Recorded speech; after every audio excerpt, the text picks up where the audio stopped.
in Detroit, listening on WDTW. Hey, Dave, what's up? Hey, Tom.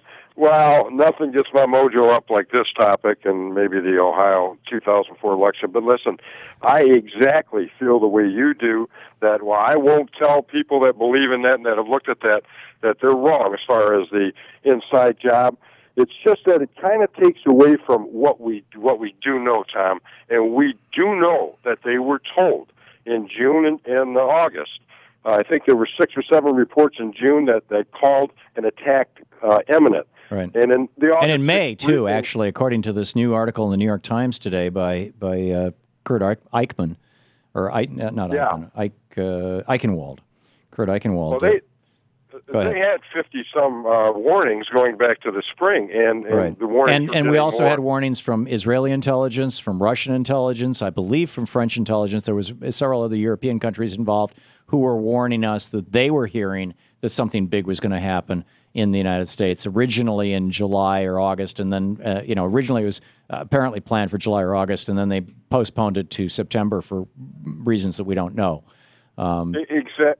Exactly. And Tom, you used the word startling incompetence, and that's what, as I was sitting here waiting to talk to you, that's exactly how I feel. It's just staggering that the American people did not hold that administration or that president or Condi Rice accountable. They were told an attack would happen, and told many times. Yeah. The fact that they didn't. He's got department heads. He's got agencies. The fact that he did not put his agencies on alert, FBI, military, CIA, to me it's not a stretch that if the FBI director was put on alert sometime, June, July, August, after those warnings, that attack wouldn't have happened. We had the names of 4 hijackers. Right.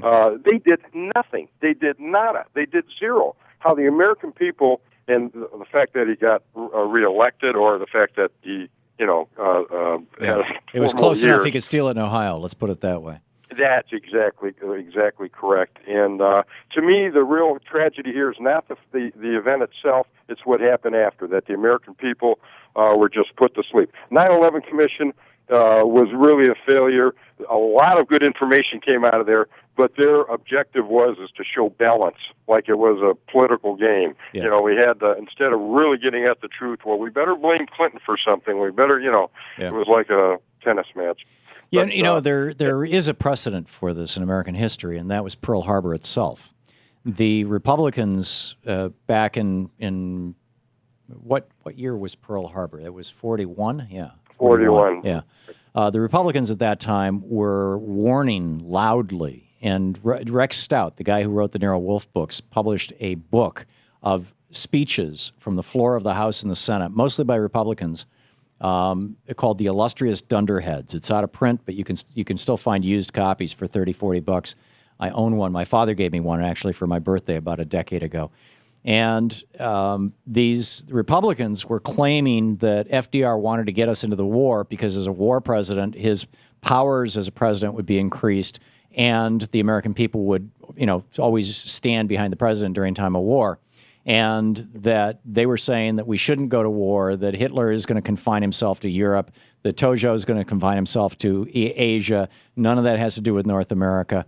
And, FDR is going to try and get us into this war. And then after Pearl Harbor, they were saying, FDR engineered Pearl Harbor by blockading the oil supplies. He closed the Straits of Malacca. So the oil supplies from the Middle East to Japan got cut off. And therefore, the Japanese responded by bombing Pearl Harbor. And there is actually a lot of truth to that.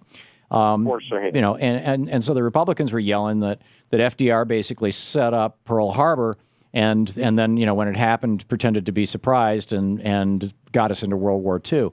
And think what you want about FDR, about World War II, or about Pearl Harbor for that matter.